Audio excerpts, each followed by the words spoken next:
Hello everyone, एक बार फिर स्वागत है आप सभी का अपने यूट्यूब चैनल पर। तो फ्रेंड्स, जैसा कि आप थंबनेल पे देख ही चुके हो, आज हम एचपीयू जीके के कुछ इंपॉर्टेंट टॉपिक डिस्कस करेंगे जो मेनली आपको आगामी एचपीयू बीएड एंट्रांस 2023 के एग्ज़ाम में ये क्वेश्चंस आपको काफ़ी हेल्पफुल साबित होंगे। तो फ्रेंड्स, आपने क्या करना है, इन क्वेश्चंस के शॉर्ट फॉर्म में नोट्स ज़रूर बना लेने हैं क्योंकि रिवीजन के टाइम ये क्वेश्चंस आपको काफ़ी हेल्पफुल साबित होंगे। तो फ्रेंड्स, अगर आप एचपीयू बीएड एंट्रांस 2023 की तैयारी कर रहे हो तो इसके लिए मैंने एक अलग से प्लेलिस्ट बनाई है जिसका जो लिंक है मैंने डिस्क्रिप्शन बॉक्स में दे दिया है। आप वहाँ पर जाकर वीडियोस देख सकते हो। वहाँ पर आपको एचपीयू बीएड एंट्रांस के रिलेटेड 50+ वीडियोस आपको देखने को मिलेंगी। तो फ्रेंड्स, वीडियो को शुरू करते हैं। सबसे पहले हम डिस्कस करते हैं हिमाचल प्रदेश की नदियों के बारे में। तो आपको पता है हिमाचल प्रदेश में मुख्यतः 5 नदियाँ बहती हैं। कौन कौन सी ये नदियाँ हैं, इनको थोड़ा हम डिटेल में डिस्कस करेंगे। तो फ्रेंड्स, सबसे पहले बात करते हैं हम ब्यास नदी के बारे में। ब्यास नदी का जो वैदिक नाम है वो अर्जकिया है, ये आपको पता होगा। और संस्कृत नाम जो है वो विपाशा है। उद्गम स्थान कहाँ से होता है? इसका उद्गम स्थान जो है वो पीर पंजाल श्रृंखला में रोहतांग दर्रे के समीप ब्यास कुंड से ब्यास नदी का उद्गम स्थान है। इसकी सहायक नदियाँ कौन कौन सी हैं आपने याद रखना है। पार्वती, ऊहल, हुरला, सैंज, सुकेती, लूनी, बाणगंगा, विनवा, चक्की, न्यूगल, गज, डैहर और मानखड़ जो हैं ये ब्यास नदी की प्रमुख सहायक नदियां हैं। इस नदी की मुख्य विशेषताएं क्या क्या हैं? हिमाचल में 256 किलोमीटर की दूरी ये तय करती है। जल ग्रहण क्षेत्र जो है वो 1200 वर्ग किलोमीटर है।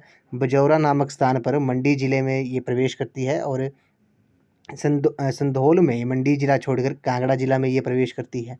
कांगड़ा जिला के इंदौरा और मिर्थल के मध्य ये नदी पूर्व से पश्चिम की ओर बहती है, ये आपने याद रखना है। कांगड़ा जिले के मिर्थल नामक स्थान पर पंजाब में ये प्रवेश करती है। पंजाब के फिरोजपुर जिले के हरी का पतन नामक स्थान पर सतलुज नदी में ये विलीन हो जाती है, यानी कि सतलुज नदी में मिल जाती है। तो यहाँ से क्वेश्चन पूछ सकते हैं, व्यास नदी का वैदिक नाम क्या है? व्यास नदी का वैदिक नाम अर्जकिया है और संस्कृत नाम जो है वो विपाशा है, ये आपने याद रखना है। उसके बाद जो हिमाचल प्रदेश की दूसरी प्रमुख नदी है वो चिनाब है। का चिनाब का जो वैदिक नाम है वो आपका अस्किनी है और संस्कृत नाम जो है वो चंद्रा भागा है।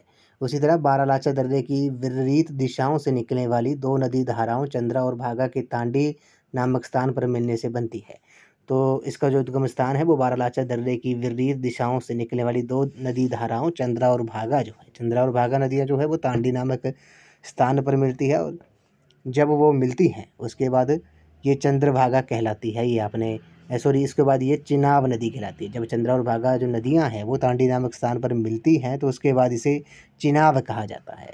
इसकी जो सहायक नदी है वो कौन कौन सी है? मियार नाला, सैचर नाला, ये जो है चिनाब की सहायक नदियाँ हैं। इसके बारे में मुख्य विशेषताएं क्या है?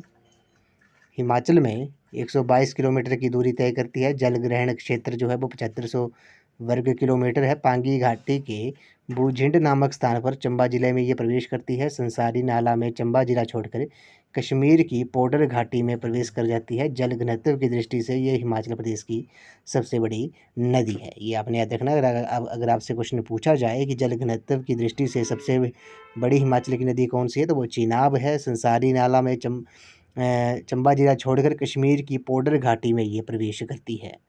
उसी तरह हिमाचल प्रदेश की जो तीसरी प्रमुख नदी है वो रावी नदी है। रावी का जो वैदिक नाम है वो पुरुषणी है।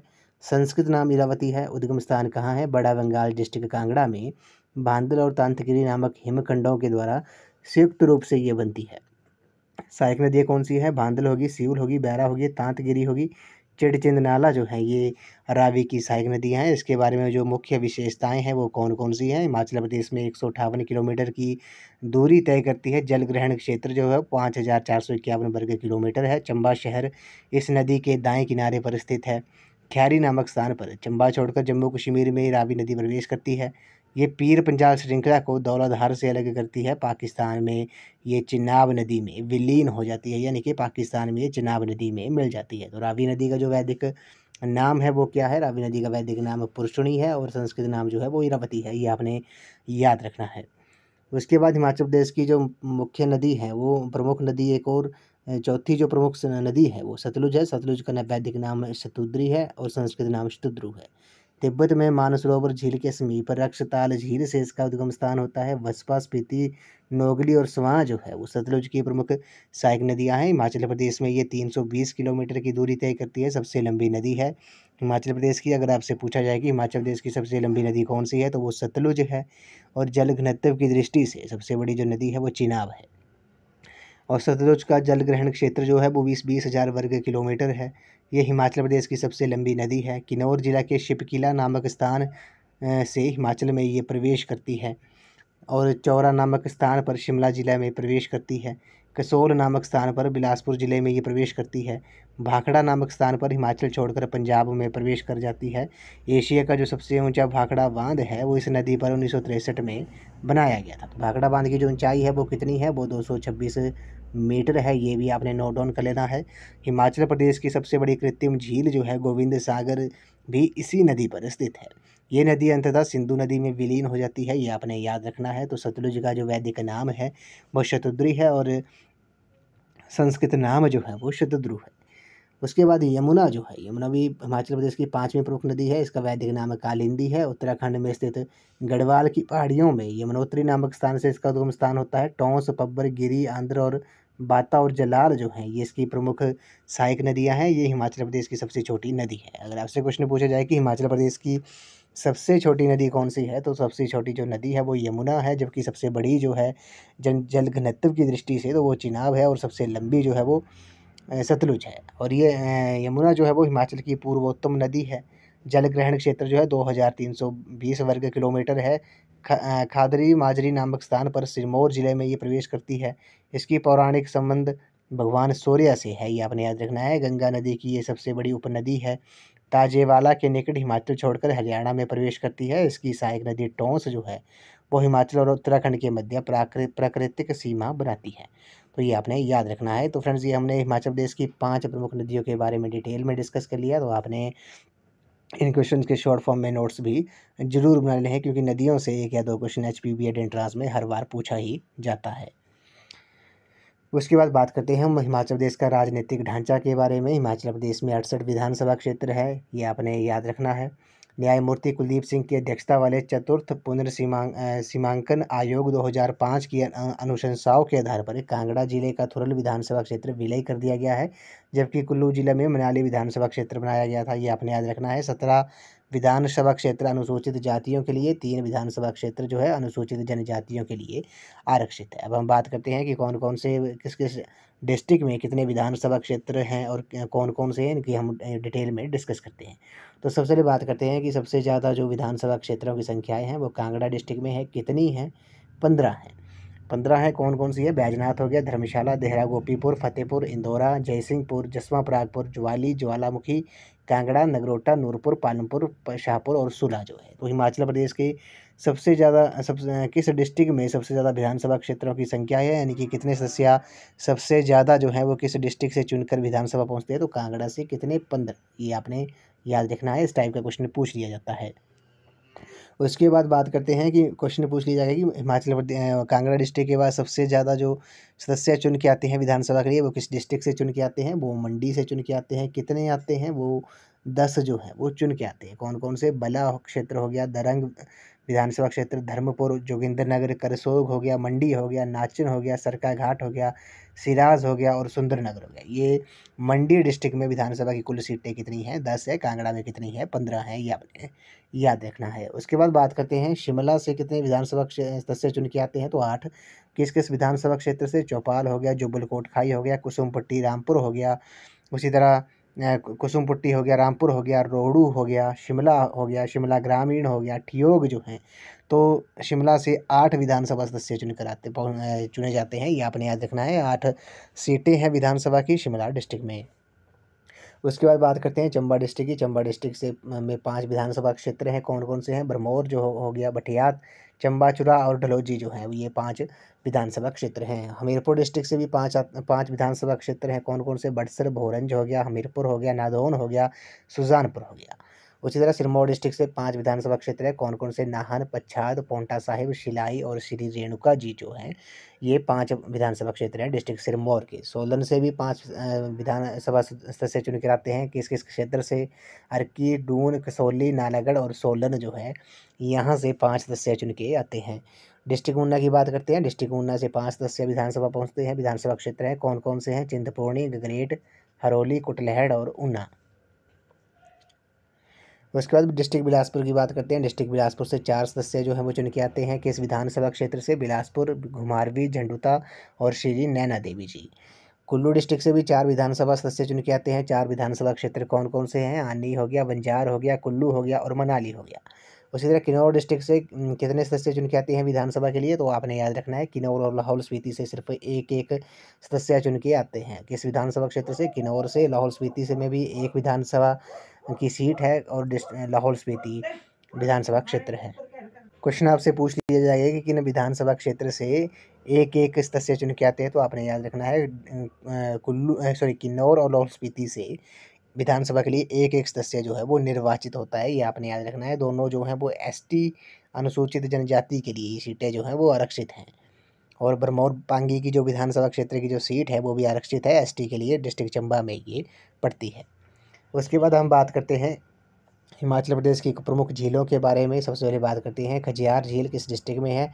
चंबा डिस्ट्रिक्ट में है। समुद्र तल से ऊंचाई जो है वो 1951 मीटर है। खजियार हिमाचल प्रदेश के मिनी स्विट्जरलैंड के नाम से प्रसिद्ध है। इस झील के किनारे स्थित मंदिर खजियार नाग का मंदिर है। उसके बाद बात करते हैं घड़ासरू झील किस डिस्ट्रिक्ट में है? चंबा में है। 3505 मीटर इसकी समुद्र तल से ऊंचाई है। इस झील के किनारे स्थित मंदिर माँ काली को समर्पित है। लामा झील की बात करते हैं। डिस्ट्रिक्ट चंबा में है। 3962 मीटर इसकी ऊंचाई है समुद्र तल से। ये 7 झीलों का समूह है। मणिमेश झील की बात करते हैं। मणिमेश झील भी चंबा डिस्ट्रिक्ट में है।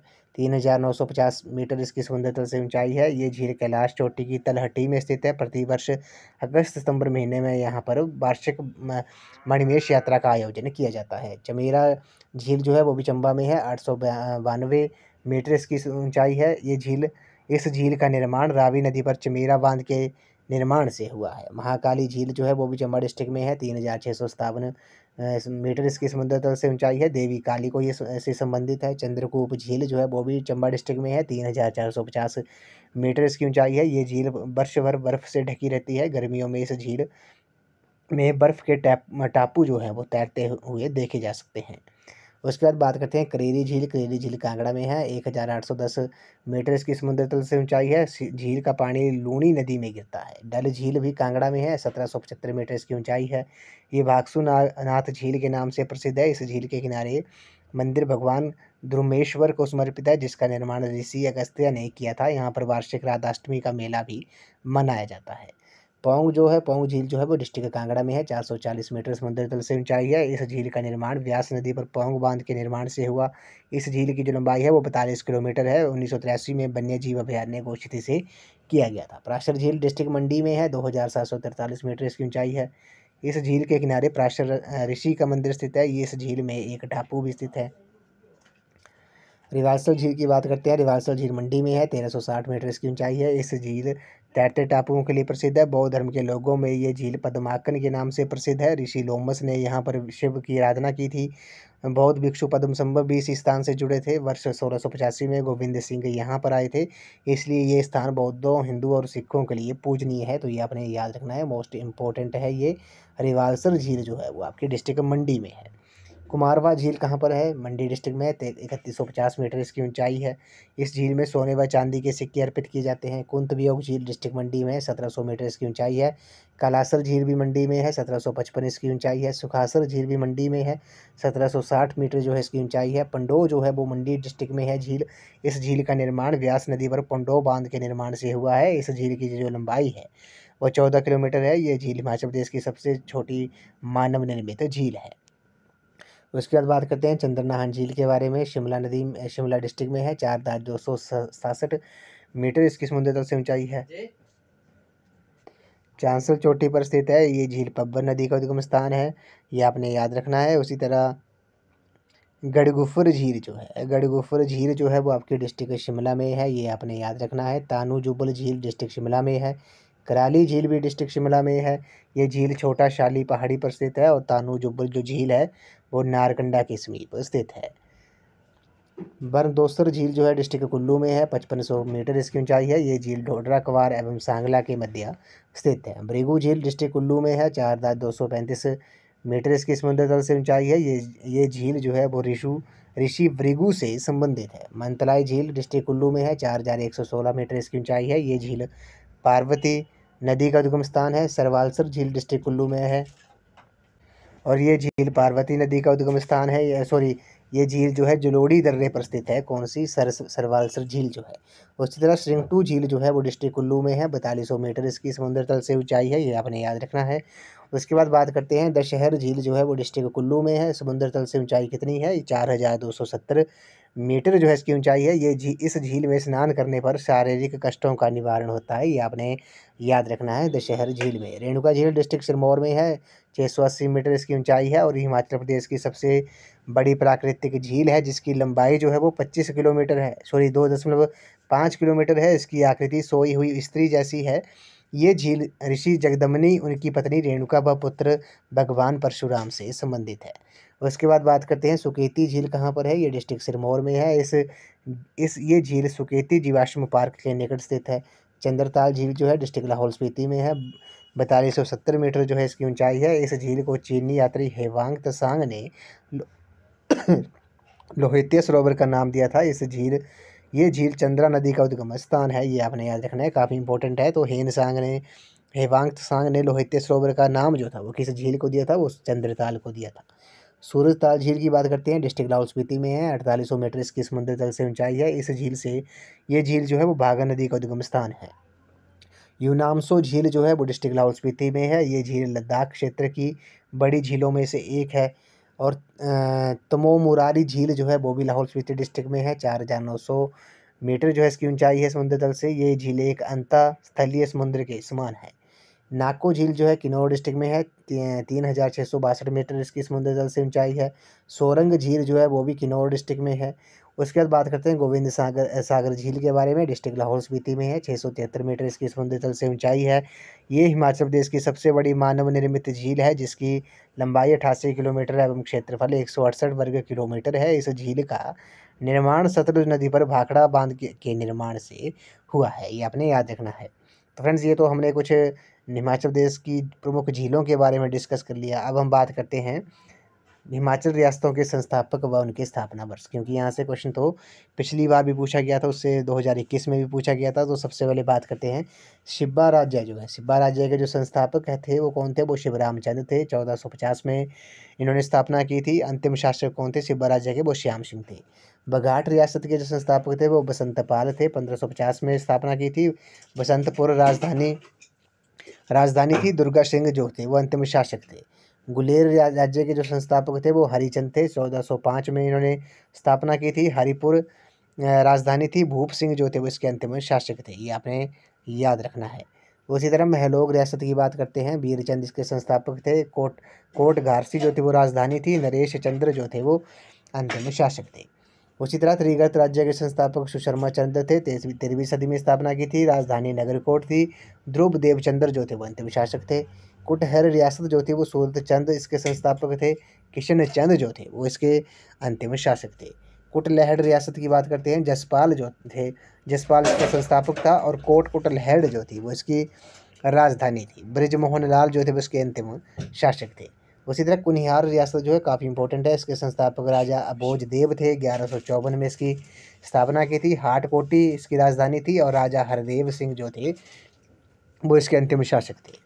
कहलूर रियासत की बात करते हैं, बीरचंद चंदेल इसके संस्थापक थे, 900 ईस्वी में स्थापना की थी। नैना देवी इसकी राजधानी थी और आनंद चंद जो थे वो इसके अंतिम शासक थे। उसी तरह भागल रियासत की बात करते हैं, अजय देव इसके संस्थापक थे। अर्की इसकी राजधानी थी और राजेंद्र सिंह जो थे वो अंतिम शासक थे। नालागढ़ हिंदू राज्य के संस्थापक अजय चंद थे, 1000 ईस्वी में स्थापना की थी। नालागढ़ इसकी राजधानी थी। सुरेंद्र सिंह अंतिम शासक थे। सिरमौर रियासत की बात करते हैं, राजा रसालू ने इसकी स्थापना की थी, 1139 ईस्वी में। नाहन इसकी राजधानी थी और राजेंद्र प्रकाश जो थे वो अंतिम शासक थे। चंबा रियासत की स्थापना मेरू वर्मन ने की थी, 550 ईस्वी में की थी। ब्रह्मौर जो थी वो इसकी राजधानी थी, और लक्ष्मण सिंह जो थे वो इसके अंतिम शासक थे। रंतेश रियासत की बात करते हैं, राम सिंह इसके संस्थापक थे। शमशेर सिंह जो थे वो इसके अंतिम शासक थे। जसवां राज्य की बात करते हैं, पूर्व चंद ने इसकी स्थापना की थी, 1170 में की थी। राजपुरा इसकी राजधानी थी। उमेद सिंह जो थे वो इसके अंतिम शासक थे। क्योंथिल राज्य की बात करते हैं, क्योंथिल राज्य की जो स्थापना थी वो गिरिसेन ने की थी, 765 ईस्वी में की थी। जुनगा जो थी वो इसकी राजधानी थी। हतेंद्र सिंह जो थे वो इसके अंतिम शासक थे। धामी रियासत की बात करते हैं, गोविंद पाल इसके संस्थापक थे। हलोग इसकी राजधानी थी। दलीप सिंह अंतिम शासक थे। प्राचीन कुल्लू की बात करते हैं, बिहंगम मणिपाल ने इसकी स्थापना की थी। नगर इसकी राजधानी थी। अजीत सिंह जो थे वो इसके अंतिम शासक थे। दत्तारपुर राज्य की बात करते हैं, इसके संस्थापक राजा दत्तार चंद थे, 1550 में स्थापना की थी। मियाँ देवी चंद जो थे इसका अंतिम शासक था। सारी राज्य के संस्थापक मूलचंद थे, 12वीं सदी में स्थापना की थी। पूर्ण सिंह इसके अंतिम शासक थे। नूरपुर राज्य की बात करते हैं, नूरपुर राज्य के संस्थापक जो थे वो राजा जेठपाल थे, 1000 ईस्वी में स्थापना की थी। पठानकोट इसकी राजधानी थी, और वीर सिंह जो था वो इसका अंतिम शासक था। जुब्बल राज्य की स्थापना जो थी वो करमचंद ने की थी। सोनपुर इसकी राजधानी थी। भगत चंद जो था वो इसका अंतिम शासक था। मंडी रियासत की बात करते हैं, मंडी रियासत की स्थापना बाहू सेन ने की थी, 1200 ईस्वी में। राजधानी मंडी थी। जोगिंदर सेन जो था वो अंतिम शासक था। ठियोग रियासत की बात करते हैं, जयचंद इसके संस्थापक था, 1667 में की थी स्थापना, और कृष्णचंद जो था वो अंतिम शासक था।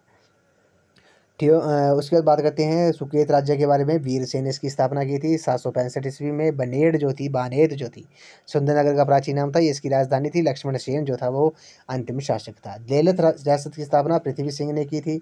प्रताप सिंह जो था वो इसका अंतिम शासक था। बुशहर रियासत की स्थापना प्रद्युम्न ने की थी।